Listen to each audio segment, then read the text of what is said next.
नमस्कार, मैं श्रवण पांडे एक बार फिर से आपके अपने YouTube चैनल टीसीएस पाठशाला पर आपका भव्य स्वागत एवं अभिनंदन करता हूं।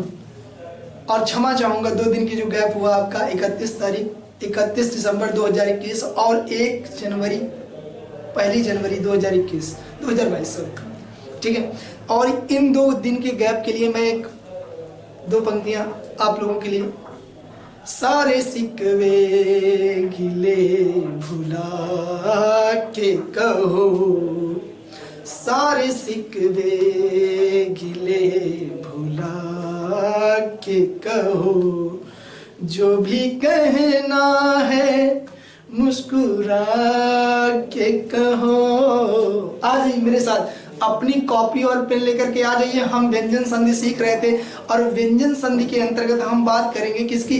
व्यंजन संधि के अंतर्गत हमने 2 नियमों की बात कर भी ली थी, जहां हमने स्वर संधि के बारे में सीखा था, जहां पर कि हम वहां पर ट्रिक्स भी अप्लाई कर सकते थे और उनके क्या थे, स्वर संधि के आपके क्या होते थे, प्रकार होते थे। लेकिन यहाँ पर व्यंजन संधि के आपको कुछ नियम थे और उन नियमों में हमने देख लीजिए पहले कौन कौन से नियम थे हमारे व्यंजन संधि के, कौन कौन से नियम थे उनको देख लीजिए एक बार। नियम था यानी व्यंजन संधि के कौन कौन से नियम हैं, हमने एक बार उसकी विधिवत चर्चा कर ली थी और हम उसको किन 6 नियमों के अंतर्गत रखते हैं उसको भी देख लीजिए एक बार फिर से। यानी हमने कहा था 3-5 मत कर और क्या न कर छत पर जाकर किसको, सूर्य भगवान निकलते हैं और सूर्य भगवान को नमस्कार कर, सूर्य को नमस्कार करेगा, सरकारी सर्विस लग जाएगी। सूर्य को छत पर जाकर सूर्य को नमस्कार। हमने यही नियम लिखाया था ना मेरे भाई, यही नियम लिखवाया था। तो 3-5 वाला नियम हो चुका है। एक बार हम 3-5 वाले नियम को फिर से जल्दी देखेंगे। फिर इसके बाद अगर हम बात करते हैं, आज हम छत वाले नियम को कंप्लीट करेंगे। आज की क्लास में छत वाले नियम को 2 नियम है हमारे, छ संबंधी नियम और ता संबंधी नियम। और तीसरा कीवर्ड है हमारा नमस, यानी 3-2-5 5-2-7 ही नियम है हमारे व्यंजन संधि में। अगर हमने इसको विधिवत तरीके से शॉर्टकट ट्रिक से सीख लिया तो हमारी संधि व्यंजन संधि भी कंप्लीट समझो, व्यंजन संधि भी वहीं पर चारों खानी चित हो जाएगी मेरे भैया। जल्दी से आ जाइए, जल्दी से इसको हम सीखते हैं। एक बार देख लेते हैं फिर से कौन कौन सी संधि के नियम है। पहली नियम, अगर हम व्यंजन संधि की बात करते हैं, व्यंजन संधि की पहली ट्रिक का नाम लेते हैं। तो पहली ट्रिक हमारी कहती है किसी भी वर्गीय व्यंजन के पहले वर्ण के बाद, किसी भी वर्गीय व्यंजन के पहले वर्ण यानी क, च, ट, थ, प, किसी भी व्यंजन संधि के वर्गीय व्यंजन के पहले वर्ण यानी क, च, ट, थ, प, इसके बाद अगर किसी भी अंतस्थ व्यंजन का आना होता है, अंतस्थ व्यंजन, कोई भी अंतस्थ व्यंजन आ जाए अथवा कोई भी स्वर आ जाए तो मेरे भाई क्या बन जाता है, तो उसी वर्गीय व्यंजन के पहले वर्ण का उसी वर्गीय व्यंजन के तीसरे वर्ण में परिवर्तन हो जाता है। यानी का किसमें, गा में परिवर्तन हो जाएगा। अगर चा की बात करें च, छ, ज, जा में परिवर्तन हो जाएगा। टा की बात करते हैं टा, ठ, ड, डा में परिवर्तन हो जाएगा। अगर ता की बात करते हैं ता, था, दा की बात करते हैं डा में परिवर्तन। और पा वर्ग का किसमें परिवर्तन, पा का पा, फा, बा में परिवर्तन हो जाएगा। पहला नियम आप यहीं पे हमारा जाकर के व्यंजन संधि का समाप्त हो जाता है मेरे भाई। इसमें बहुत सोचने समझने जैसी कोई बात नहीं है। आप कहोगे thank you very much sir ji, आपने एक बार फिर से दोहरा दिया और याद हो गई, बात समझ में आ गई। अगर बात करते हैं दूसरे नियम की, दूसरा नियम हमारा क्या कहता है, हमारा दूसरा नियम क्या कहता है, देखिए जरा ध्यान से। अगर कहता है कि किसी भी वर्गीय व्यंजन के पहले वर्ण यानी क, च, ट, त, प, यानी किसी भी वर्गीय व्यंजन का पहला वर्ण का हो सकता है, च हो सकता है, ट हो सकता है, ता हो सकता है, पा हो सकता है। इसके बाद अगर कोई भी नासिक आ जाए, अनुनासिक या अनुस्वार जिसको कहते हैं, अनुनासिक वर्ण आ जाए। अनुनासिक का क्या मतलब होता है, आप कहोगे सर जी अनुनासिक का मतलब आपने बता रखा है अंगा, इया, आड़ा, नामा, यानी अंगा, इया, आड़ा, है ना, अंगा, इया, आड़ा, कौन सा, आड़ा, ना, मा, आड़ा बन जा भाई। क्या बात हो गई, कलम भी इतनी चल रही आज। आड़ा ना मा, है ना, आड़ा ना मा में परिवर्तन अगर हो तो, यानी इसके बाद अगर कहता है कि किसी भी वर्गीय व्यंजन के पहले वर्ण यानी क, च, ट, त, प के बाद अंगा या अणा ना मा, किसी भी वर्गीय व्यंजन का कोई भी अनुस्वार आ जाता है, कोई भी अनुनासिक वर्ण आ जाता है, अनुस्वार नहीं सॉरी, अनुनासिक वर्ण या नासिक वर्ण आ जाता है, तो उस वर्गीय व्यंजन के पहले वर्ण का उसी वर्गीय व्यंजन के पांचवें वर्ण में परिवर्तन हो जाएगा। यानी का परिवर्तन किसमें होगा मेरे भैया? का आप कहोगे सर जी अंगा में, चा का किसमें होना चाहिए? इया में होना चाहिए। अगर टा के बाद कोई भी अनुस्वार या अनुनासिक वर्ण आता है तो आपका उसका परिवर्तन किसमें हो जाएगा? अणा में हो जाएगा। अगर ता की बात करेंगे तो किसमें परिवर्तन हो जाएगा? अणा ना में परिवर्तन हो जाएगा। और पा का किसमें हो जाएगा मेरे भैया? मा में हो जाएगा। आप कहोगे सर जी बिल्कुल याद है, आपने बता रखा है, सिखा रखा है, लिख रखा है हमने भी कॉपी में अपने। अरे भैया कॉपी में लिख रखा है, दिमाग में लिख लो, एक बार दिमाग में रट लो, कंठस्थ कर लो, एक एक बात को अच्छे तरीके से समझ लो। अगर बात करते हैं आज हम कौन सा नियम सीखेंगे, क्या हम इस स्पीड में चलेंगे? नहीं, आज हम स्पीड में इस तरीके से नहीं चलेंगे। हमने 2 नियमों के बारे में बात बता दी, वो पुराने नियम थे जो आपको एकदम कंठस्थ हैं, आपने अपनी कॉपी में नोट कर रखे हैं और आपने अच्छे से इसको सीख भी रखा है। अगर बात करते हैं तीसरे नियम की, तो तीसरे नियम यानी छह संबंधी नियम को एकदम अच्छे से सीखेंगे मेरे भैया, अच्छे से सीखेंगे, कोई टेंशन वाली बात नहीं है। अगर बात करते हैं तीसरे नियम की, तो तीसरा नियम हमारा क्या कहता है? कहता है छह संबंधी नियम। छह संबंधी नियम, छह संबंधी नियम यानी छत पर जाकर सूर्य देव को क्या कर? सूर्य भगवान को नमस्कार। छह संबंधी नियम, छह संबंधी नियम क्या कहता है? तो जरा देख लीजिए, कहता है अगर पहले शब्द के दूसरे शब्द के पहले वर्ण के रूप में, दूसरे शब्द के पहले वर्ण यानी धन के बाद अगर पहले वर्ण के रूप में अगर छा है और छा से पहले शब्द के आखिरी वर्ण के रूप में, आखिरी वर्ण के रूप में अगर आपका कोई भी स्वर है, कोई भी स्वर आखिरी वर्ण क्या हो? आखिरी वर्ण स्वर हो, तो क्या होता है? छा से पहले आधे चा का प्रयोग किया जाता है। छा से पहले आधा चा लग जाएगा, आधा चा लग जाएगा। इसको अगर अब बात समझ गए हो तो फिर से एक बार दोहराते हैं, एक बार ध्यान से सुनिएगा हमारी बात को, एकदम बात समझ में आ जाएगी। कह रहा है अगर संधि भाई दो शब्दों के निकटवर्ती वर्णों में होती है और दूसरे शब्द का जो पहला वर्ण है, ये पहला वर्ण है, पहला वर्ण क्या हो? पहला वर्ण छा हो और पहले शब्द का आखिरी वर्ण स्वर हो, कोई भी स्वर, चाहे वो ह्रस्व हो चाहे दीर्घ हो, छोटा आ, छोटी ई, छोटा उ, री, ये आपके ह्रस्व स्वर हैं। और दीर्घ स्वर क्या होते हैं? बड़ा आ, बड़ी ई, बड़ा उ। और कहोगे सर जी ए ऐ ओ औ, ये 7 आपके क्या हैं? दीर्घ स्वर।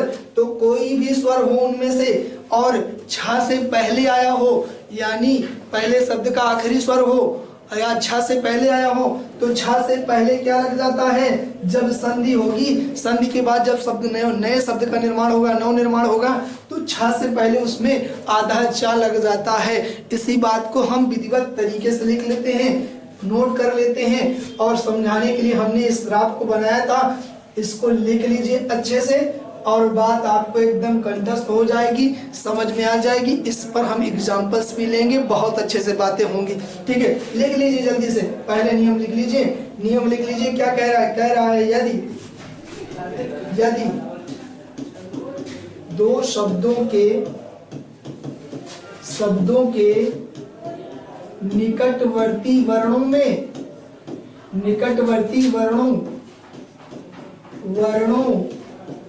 में से दूसरे शब्द के पहले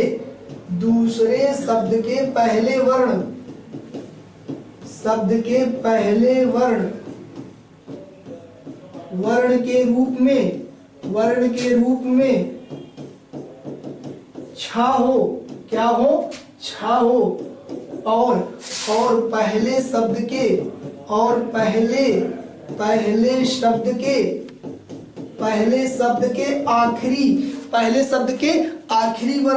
आखिरी वर्ण के रूप में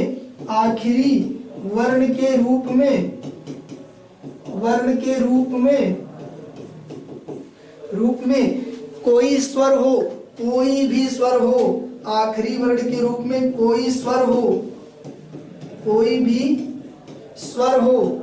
भी स्वर का मतलब यहाँ पर ह्रस्व अथवा दीर्घ, ह्रस्व अथवा दीर्घ। देख लो मेरे भाई, कॉप दिखाई दे रहा है बोर्ड पे कि नहीं? अच्छे से दिख रहा है कि नहीं? क्या लिखा गया है देख लीजिए एक बार मेरे भाई, अच्छे से दिख रहा है? बहुत बहुत धन्यवाद। अगर बात करते हैं कोई भी स्वर ह्रस्व अथवा दीर्घ यानी दोनों हो सकते हैं, ह्रस्व अथवा दीर्घ, कोई भी स्वर हो तो छा से पहले, तो संधि के समय या संधि में छा से पहले आधा चा लग जाता है, चा लग जाता।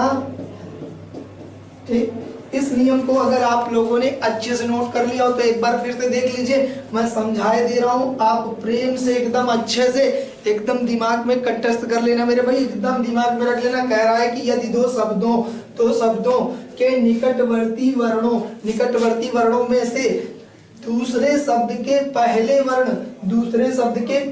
वर्ण के रूप में क्या हो? छतरी वाला छा हो मेरे भाई, छतरी वाला छा, छाता वाला। अगर बात करते हैं और पहले शब्द के आखिरी वर्ण के रूप में कोई भी स्वर हो यानी ह्रस्व हो अथवा दीर्घ हो, कोई भी स्वर हो तो संधि में छा से ठीक पहले क्या लग जाएगा?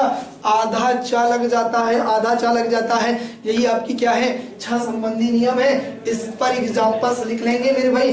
पहले आप लोग इस नियम को अच्छे से स्क्रीनशॉट ले लो, फिर हम बात करते हैं। स्क्रीनशॉट ले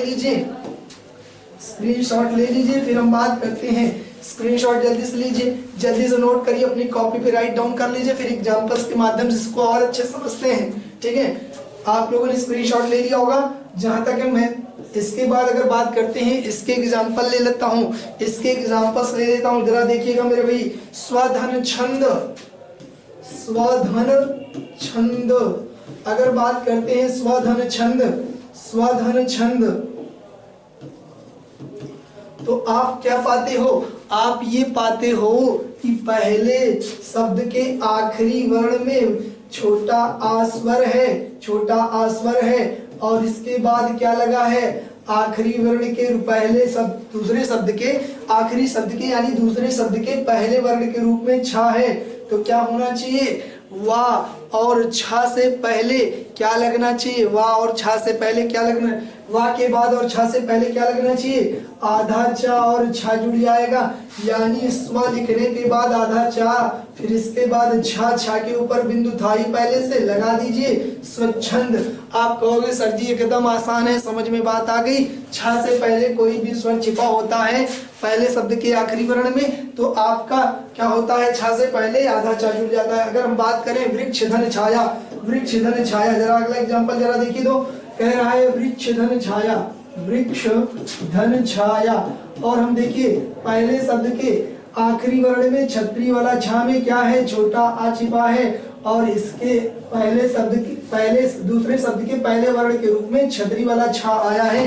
अगर हम दोनों को जोड़ देते हैं तो क्या बन जाएगा? आधा चा और छा लग जाएगा, यानी हम इसको लिख सकते हैं वृक्ष और छतरी वाले छा के बाद आधा चा और छा लगा देते हैं, और बड़ा आ की मात्रा तो है ही पहले से, और या वृक्ष छाया क्या हो जाएगा? वृक्ष छाया हो जाएगा। अगला वाला एग्जांपल जरा जल्दी से नोट कर लीजिए। अगर हम बात करें अनुधन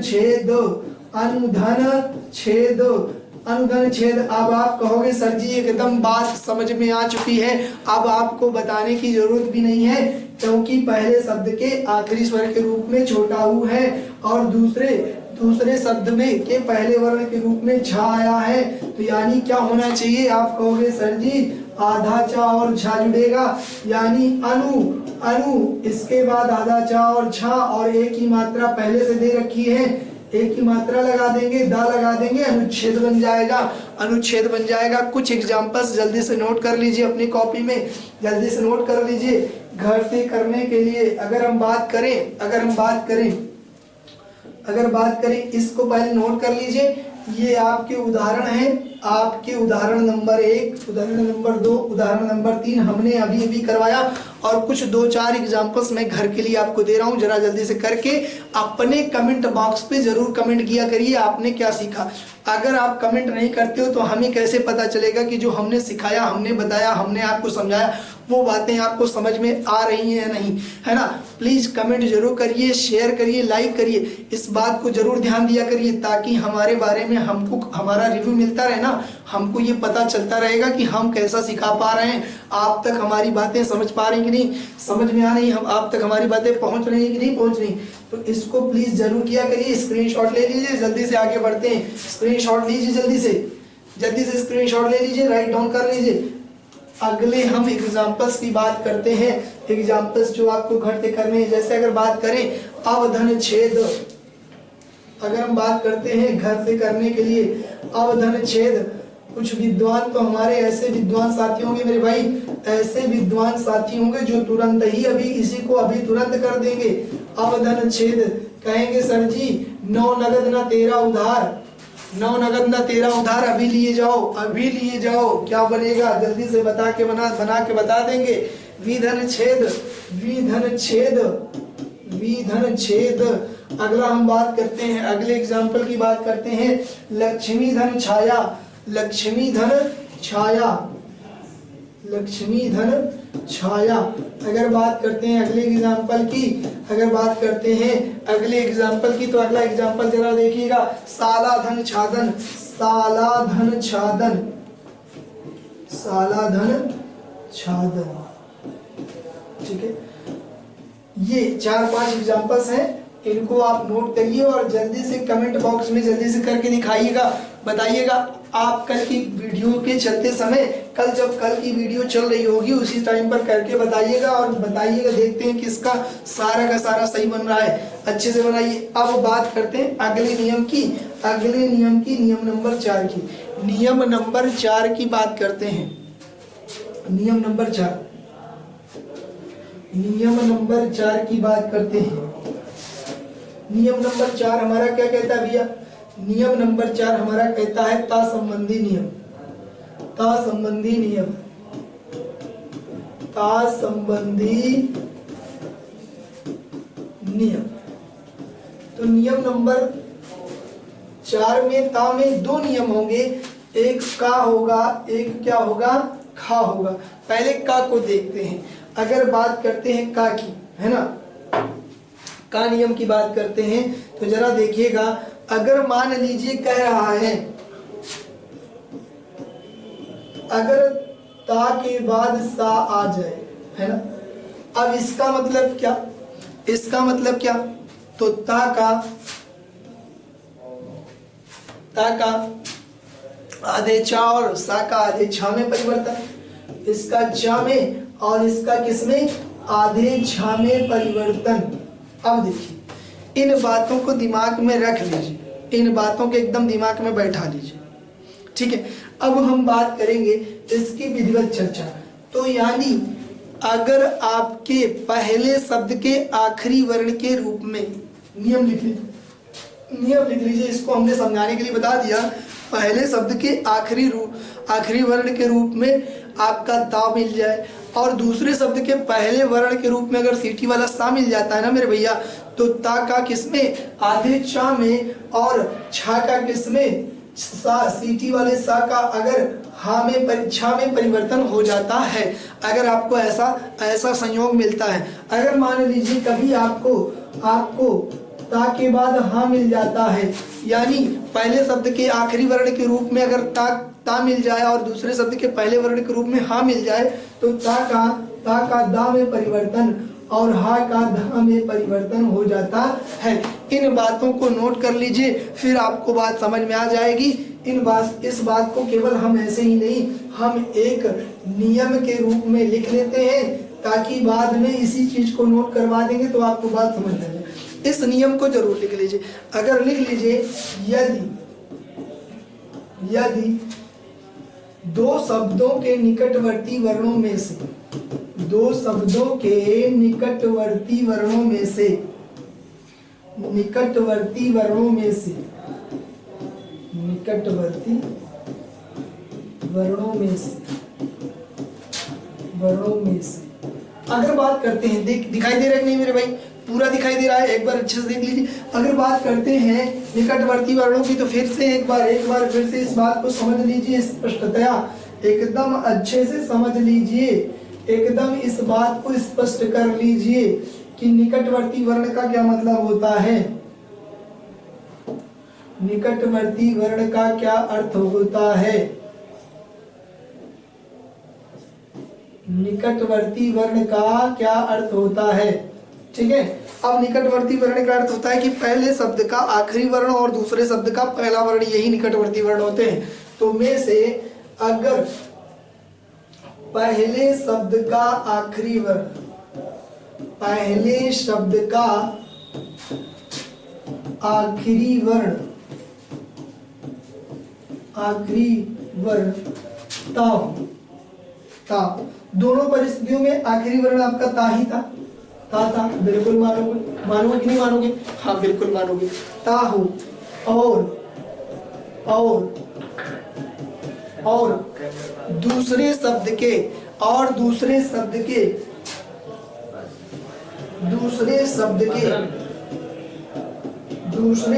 के पहले वर्ण के रूप में, पहले वर्ण के रूप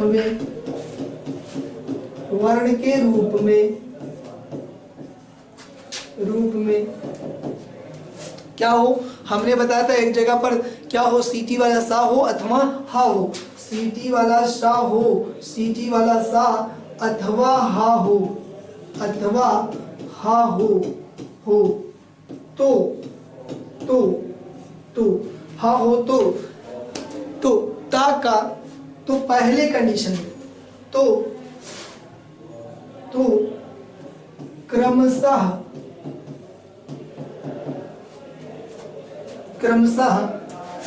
ता का चा में और सा का छा में, तथा इसको बोल्ड से लिख दीजिए मेरे भाई, इसको बोल्ड से लिख देते हैं ताकि आपको बात एकदम स्पष्ट हो जाए। तथा, इस बात को एकदम विधिवत दिमाग में बैठा लेना, तथा ठीक है, तथा ता का, जब ता के बाद कौन सा रहेगा, सीटी वाला सा रहेगा, सीटी वाला सा रहेगा, तो ता का किसमें परिवर्तन, ता का किसमें परिवर्तन, ता का सा में, ता का किसमें, ता का आधे चा में, और सीटी वाले सा का छा में परिवर्तन। तथा अगर ता के बाद अगर क्या हो, ता के बाद अगर हा हो, तो ता का किसमें, दा में, और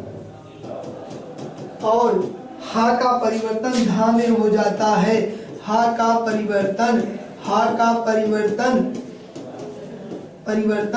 धा में हो जाता है, धा में हो जाता है। इतनी बात दिखाई दे रही कि नहीं, एकदम स्पष्ट दिखाई दे रही। प्लीज एक बार जरूर देख करके बताइए, जल्दी से अच्छे से देख करके बताइए। अगर बात करते हैं क्या क्या हमने बात करी, तो अगर बात किस चीज की करी है, अगर बात करी है, ध्यान से समझिएगा इस बात को, यदि दो शब्दों में से, अगर दो शब्दों में या दो शब्दों के निकटवर्ती वर्णों में से पहले शब्द का आखिरी वर्ण ता हो, पहले शब्द का आखिरी वर्ण, दोनों कंडीशंस में पहला वर्ण यानी पहले शब्द का आखिरी वर्ण ता ही था, ता हो, और दूसरे शब्द का के पहले वर्ण के रूप में सीटी वाला सा अथवा हा हो। ठीक, तो क्रमशः ता का चा में और सा का छा में तथा ता का दा में और हा का धा में परिवर्तन हो जाता है। अगर बात करते हैं दोनों कंडीशंस की, तो आप एक बार इसका स्क्रीनशॉट ले लीजिए, फिर हम दोनों कंडीशंस को एकदम अच्छे से इसके साथ आगे लिख देते हैं ताकि वो बात एकदम आपको स्पष्ट हो जाए। एकदम एक बार स्क्रीनशॉट लीजिए, जल्दी से इसको राइट डाउन कर लीजिए, फिर हम अच्छे से समझा देते हैं। तो जरा देखिएगा पहले अगर बात करते हैं ता के बाद अगर क्या दिया हो भैया, कह रहा है सीटी वाला सा दिया है, तो ता का किस में परिवर्तन होगा, आधे चा में परिवर्तन हो जाएगा, आधे चा में परिवर्तन। और सा का किस में परिवर्तन, सा का किस में, छा में परिवर्तन हो जाएगा।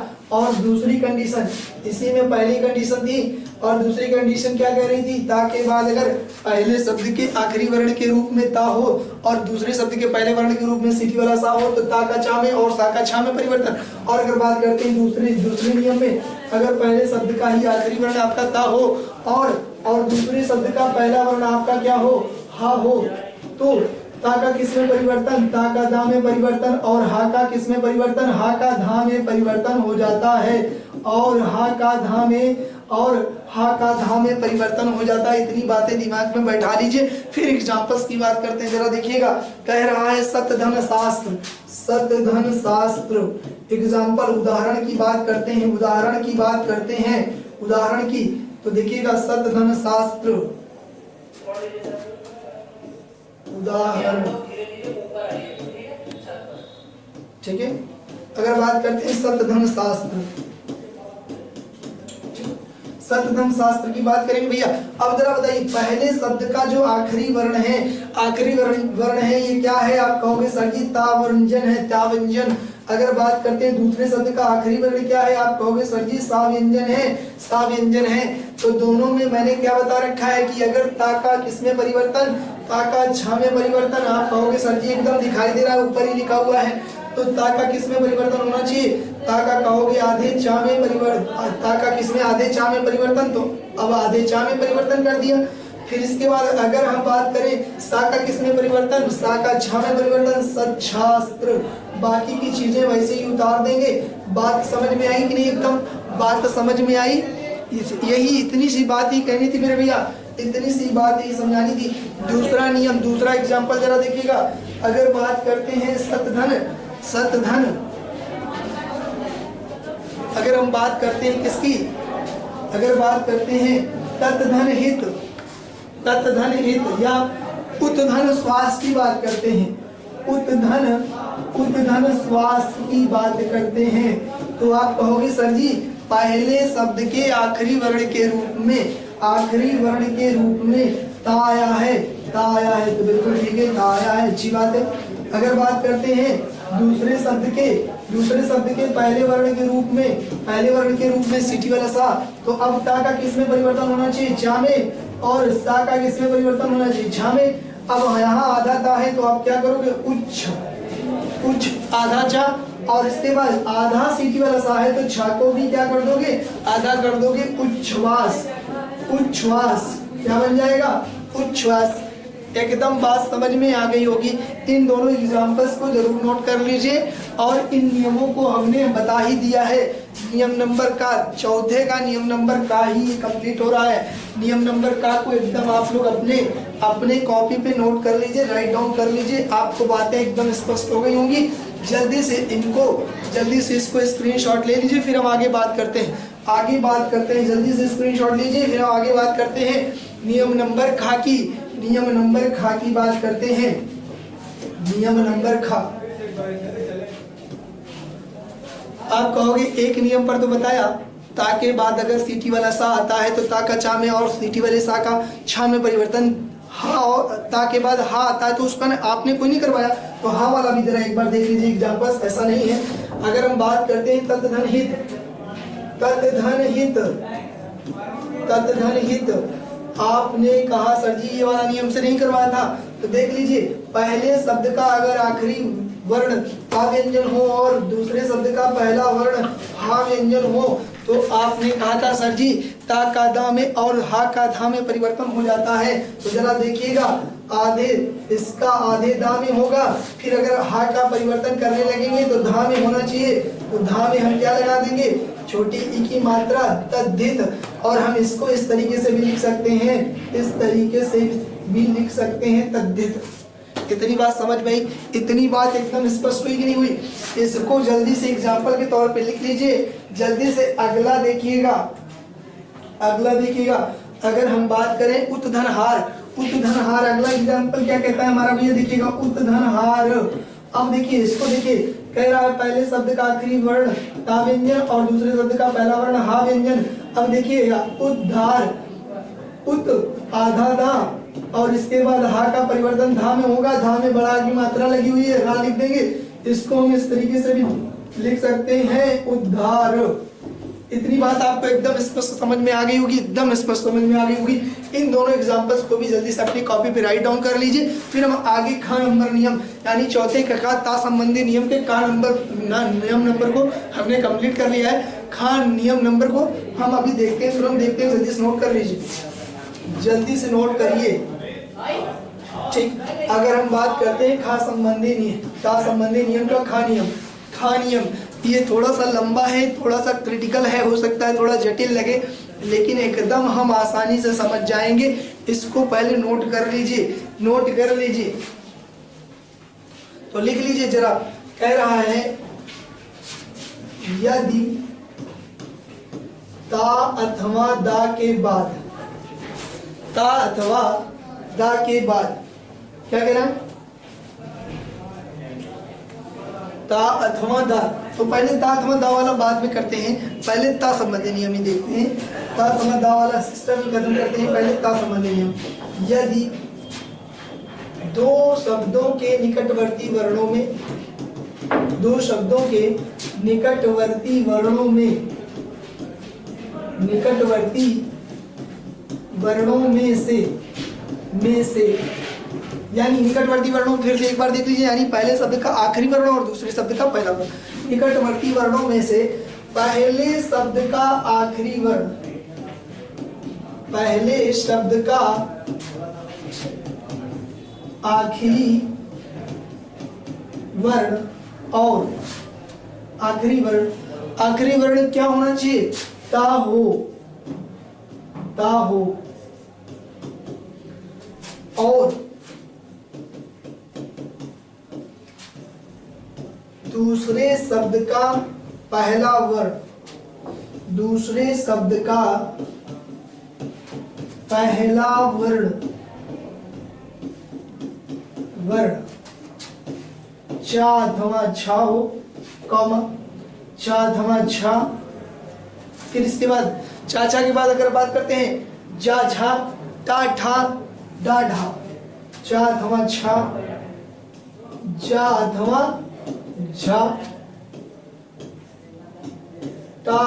इसके बाद इसको नहीं लिखेंगे, यहीं से खत्म कर देते हैं। कॉमा लगा दीजिएगा, इसके बाद कॉमा लगा दीजिएगा, नहीं चाहें तो इसको भी यही नोट कर लीजिए, इसको भी यही नोट कर लीजिए इधर से, ताकि दिखाई देता रहे। जा अथवा झा, टा अथवा ढा, ठीक। और इसके बाद और डा अथवा ढा हो, और डा अथवा ढा, तो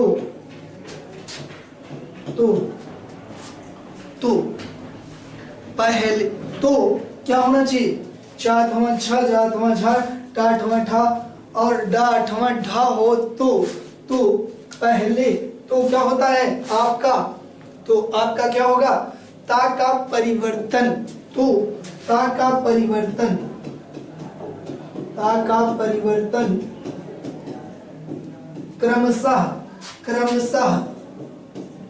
क्रमशः।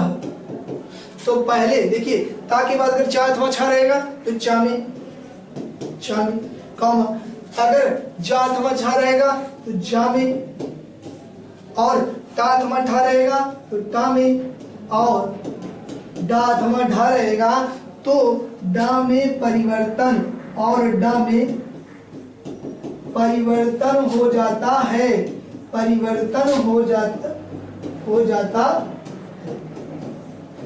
इतनी बात समझ आई, इतनी बात एकदम स्पष्ट हुई कि नहीं मेरे भाई, इतनी बातें आपको एकदम समझ में आ गई होंगी। आप इसको पहले लिख लीजिए, फिर एक ग्राफ के माध्यम से इसको हम बताएंगे। अच्छा, एक बात हम बताना भूल गए हैं, चलिए इसके बाद में बात कर लेंगे इसके बारे में, थोड़ा सा इसी से संबंधित नियम है, लेकिन इसके बारे में हम थोड़ा सा बाद में बात करते हैं। इसके बारे में हम थोड़ा सा बाद में बात करेंगे। चा छ जा, है ना। अब देखिएगा, इसको पहले समझ लीजिए, इसको पहले समझ लीजिए, फिर हम बात करते हैं। अगर बात करते हैं दो शब्दों के निकटवर्ती वर्णों में से पहले शब्द का आखिरी वर्ण क्या हो, ता हो, ता हो। दूसरे शब्द का पहला वर्ण, दूसरे शब्द का पहला वर्ण यानी धन के बाद के चिन्ह वाली की बात करें तो चा थमा छा हो, जा थमा झा हो, टा थमा ठा हो और डा थमा ढा हो। तो ता का परिवर्तन क्रमशः का मतलब चा थमा छा होगा तो ता का परिवर्तन छा में। अगर जा थमा झा होगा तो ता का परिवर्तन जा में। अगर टा थमा ठा होगा तो टा का परिवर्तन टा में। और डा थमा ढा होगा तो ता का परिवर्तन डा में हो जाएगा। इतनी बात समझ में आ गई हो तो जल्दी से इसका स्क्रीनशॉट ले लीजिए, इसका जल्दी से स्क्रीनशॉट ले लीजिए, ठीक है। अगर बात करते हैं, जल्दी से इसका स्क्रीनशॉट ले लीजिए, ठीक है। जल्दी से इसका स्क्रीनशॉट ले लीजिए, जल्दी से। फिर हम इसके एग्जांपल्स की बात करेंगे और पहले हम इस एग्जांपल से पहले एक ग्राफ के रूप में इसको बना लेंगे, फिर इसके बाद अगर बात करेंगे इसकी करेंगे भी तो जल्दी से इसका वो कर लीजिए। हो गई बात, इतनी बात समझ में? चलिए ठीक है। अब हम एक ग्राफ बनाते हैं। अगर हमारे ता के बाद क्या हो, अगर बात करता है कि चा थमा छा हो, चा थमा छा हो। अगर बात करता है जा थमा झा हो, जा थमा झा हो। टा थमा ठा हो, अगर बात करता है टा थमा ठा हो। अगर बात करता है डा थमा ढा हो। इतनी बातें कर रहा है तो क्या होना चाहिए, तो ता का परिवर्तन किसमें, चा में हो जाएगा। जा थमा झा होगा तो जा में हो जाएगा। टा थमा ठा होगा तो टा में हो जाएगा।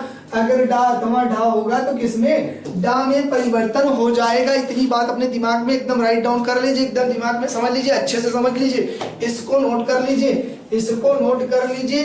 फिर आपको एकदम बातें समझ में आ जाएंगी। फिर एग्जाम के लिए आपके क्वेश्चंस कैसे बनते हैं, किस तरीके के क्वेश्चंस पूछे जाते हैं, इन सारी बातों की चर्चाएं हम एकदम अच्छे से करेंगे एग्जाम्पल के माध्यम से। जल्दी पहले इसको नोट कर लीजिए, जल्दी से इसको नोट करिए, जल्दी से नोट करिए, जल्दी से, ठीक है। अब अगर बात करते हैं, अगर हम बात करते हैं एग्जाम्पल्स की, तो अगर हम बात करें पहला एग्जाम्पल जरा देखिएगा, सत धन चिदानंद, है ना।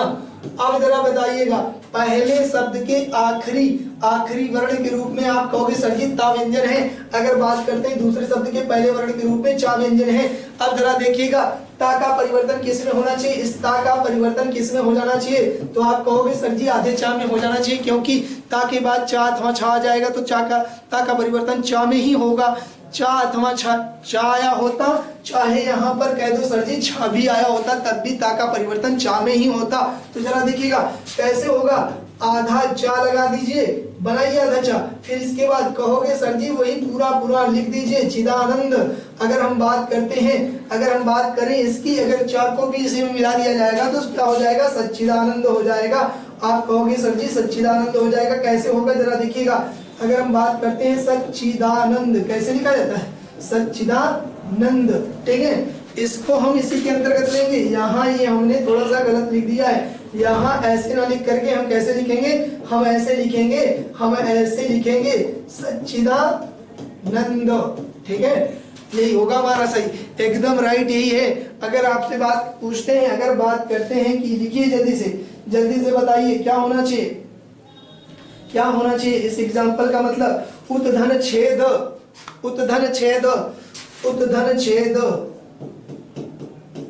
तो आप कहोगे सर जी पहले शब्द के आखिरी वर्ण के रूप में ता है, तो ता के बाद अगर ता व्यंजन है तो इसके बाद अगर हम बात करते हैं किसकी, दूसरे शब्द के पहले वर्ण के रूप में छा है, तो आप कहोगे सर जी क्या होना चाहिए, उच्छेद।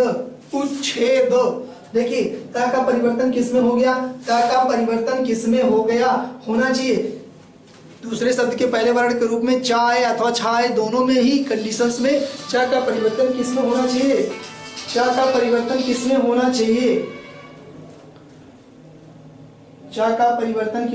चाहिए,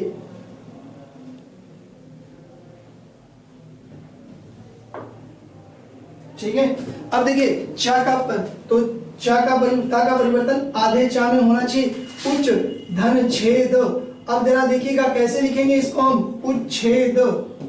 इतनी बात सबको समझ में आ गई कि नहीं? इतनी बात समझ में आ गई कि नहीं मेरे भाई? अगर बात करते हैं अगले एग्जाम्पल की, जरा जल्दी से देखिएगा। अगर हम बात करते हैं, कह रहा है सतधन टीका, सतधन टीका, सतधन टीका, सतधन टीका।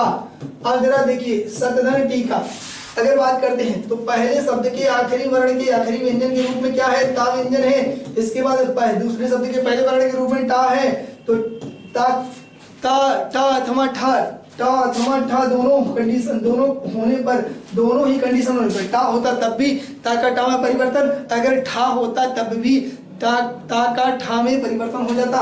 तो आप कहोगे सर जी इसका किसमें परिवर्तन? इसका टा में ही परिवर्तन हो जाएगा। तो जरा देखिए सटीका, अब जरा देखिएगा क्या सही है कि नहीं, सही है कि नहीं? अगर हम इसको चाहें इस तरीके से भी लिख सकते हैं सटीका, ठीक है? इतनी बात समझ में आई कि नहीं? इस तरीके के एग्जांपल्स आपको और भी करने हैं। जैसे अगर बात करते हैं उद्धन डयन, उद्धन डयन, उद्धन डयन, ठीक है? उद्धन डयन, तो अगर बात करेंगे तो उद्धन डयन यानी ता, और ता के बाद क्या मिला? डा, तो कहते हैं कि डा, कहते हैं कि डा अथवा ढा, डा अथवा ढा, डा अथवा ढा दोनों ही कंडीशंस में क्या होता है? ता का परिवर्तन किस में हो जाएगा? डा में हो जाएगा। तो क्या होना चाहिए? उड्डयन। इतनी बातें समझ में आई कि नहीं? इतनी बातें सबको समझ में आई? इतनी बातें अगर आपको समझ में आ गई हो तो जल्दी से इनको नोट कर लीजिए, इसका राइट डाउन कर लीजिए इसको, और इन सारे एग्जाम्पल्स को अपनी कॉपी पे नोट करने के साथ साथ आप लोगों को क्या करना है? इन नियम पर बनने वाले और भी क्वेश्चंस, अगर आपके पास कोई भी प्रैक्टिस सेट हो, चाहे वो ल्यूसेंट का हो, चाहे यूनिक बुक का हो, XYZ किसी भी बुक का हो, अगर कैसी भी बुक आपके पास है उससे आप लोग लगाइएगा। फिर हमसे बताइएगा क्या व्यंजन संधि के इन 4 नियमों पर आपसे संधियां बनने लगी कि नहीं बनने लगी, और कमेंट में जरूर बताइएगा मेरे भाई। प्लीज इनको नोट कर लीजिए। और रही बात, आप कहोगे सर जी अभी आपने ता संबंधी नियम में कुछ छूटने की बात करी, कुछ बताया था कि क्या छूट रहा है, तो हम बताना चाहते हैं, ये बताना चाहते हैं, इसको नोट कर लीजिए जल्दी से। तो हम ये बात करना चाहते हैं कि जरा देखिए, अगर पहले शब्द के आखिरी वर्ण के रूप में दा हो अथवा दा हो, दोनों दा हो, ठीक, और दूसरे शब्द के पहले वर्ण के रूप में ला हो, तो ता का परिवर्तन अथवा दा का परिवर्तन ला में ही हो जाता है। ता का परिवर्तन किस में हो जाएगा? ला में हो जाएगा, या अथवा दा का परिवर्तन क्या हो जाएगा? ला में ही हो जाता है। बस इसको जरा देखिएगा।